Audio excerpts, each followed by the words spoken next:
fear Allah and be with those who are truthful. And Rasulullah sallallahu alayhi wa sallam's hadith Mubarak, narrated by Ibn Masud radiallahu ta'ala anhu, the Messenger of Allah, peace and blessings be upon him, said, "You must be truthful, for truthfulness leads to righteousness, and righteousness leads to paradise. A man will keep speaking the truth and striving to speak the truth until he will be recorded with Allah as a Siddiq." Meaning that he will be recorded as a speaker of the truth. Beware of telling lies, for lying leads to immorality, and immorality leads to hellfire. A man will keep telling lies and striving to tell lies until he is recorded with Allah as a liar. Sadaqallahu al-Azim. So we need to understand what truthfulness means. We need to ask ourselves, what does truthfulness mean? If this is what Allah Ta'ala says, that if this is what it relates to, being truthful with people, what does a truthful person behave? And what's the maqam of that person, or what does the person need to do to be truthful? For one, we need to, first and foremost, we need to be truthful to Allah. And we need to question ourselves, are we truthful to Allah? And how do we see within ourselves, when we question ourselves, are we truthful to Allah? Not just out the top of our mind or someone else saying it, we need to ask ourselves, our inner self, are we truthful to Allah? Because if we are truthful to Allah, then we are truthful to Rasulullah sallallahu alayhi wa sallam. That's the only way we can be truthful. So truthfulness to Allah, our purpose, what is our purpose on this earth? We need to ask ourselves, we fully understand, but do we practice that? Do we practice the commandments of Allah? Allah says, that come and ask me for help. Allah says, read namaz. Allah has given us the pillars of Islam. Do we practice them?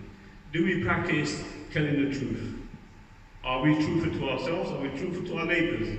Are we good with our neighbours? How do we work in our daily life? If we go to work, do we say, can I cheat on 5 minutes? Can I sit down? Or do we work, for the thing that we are working, that we are getting paid for £5 an hour, £10 an hour? Are we truthful to the person? Because the thing is, a person becomes a shining light, and once he's truthful, other people will emulate, or it will be easier for them to understand how to become a part of this. When we have daily,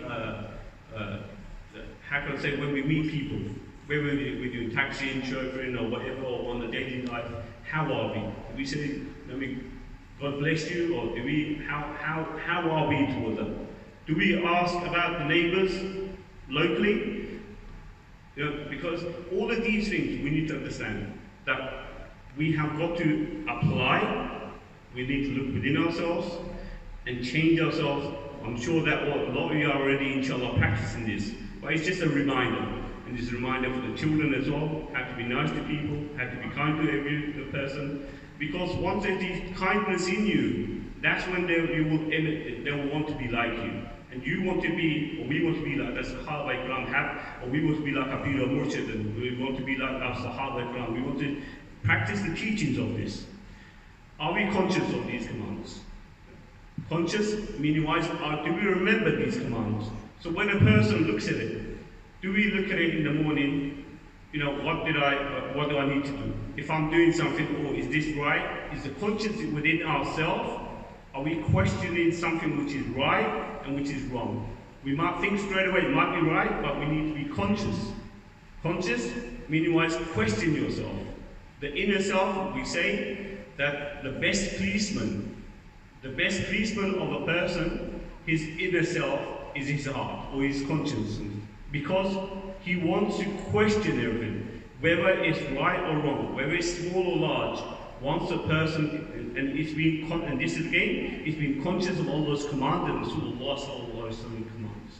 Because once we can do this, then we can become closer.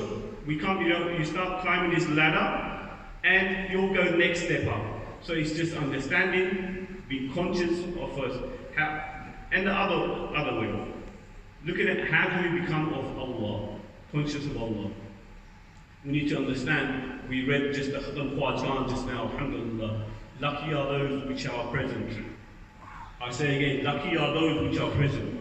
The reason being because this is food for your souls. This is food for our souls. So no one is forcing anyone to come to the Khatam Quran. No one's forcing anyone to come to do zikr. But lucky are you which are present. Because there are other, and because again, you are lucky because again, we say you are invited by Rasulullah sallallahu alaihi wasallam. This is the method, as Steve Bataqan Sahib has mentioned, it is a method for the remembrance of Allah and His beloved Habib sallallahu alaihi wasallam. And it is at the command of our Sheikh of Tariqat, which has told us to do this on a monthly basis so that we can kickstart and keep shining our little hearts. You know, it's just, and this is all it is, it's shining our hearts towards this. How do we understand Allah? Allah, the all-knowing, the all-seeing, the all-hearing. Do we understand Allah's qualities? Do we understand the qualities of Rasulullah sallallahu alaihi wasallam? So he's understanding the qualities of Allah's beautiful names and Rasulullah sallallahu alaihi wasallam's beautiful names. Once a person can look at that and he can see the quality, that's how your connection will, inshallah, get closer to Rasulullah sallallahu alaihi wasallam, and then, inshallah, that we should be able to pass the test in this world. I thank you for listening to me. Jazakallahu khair.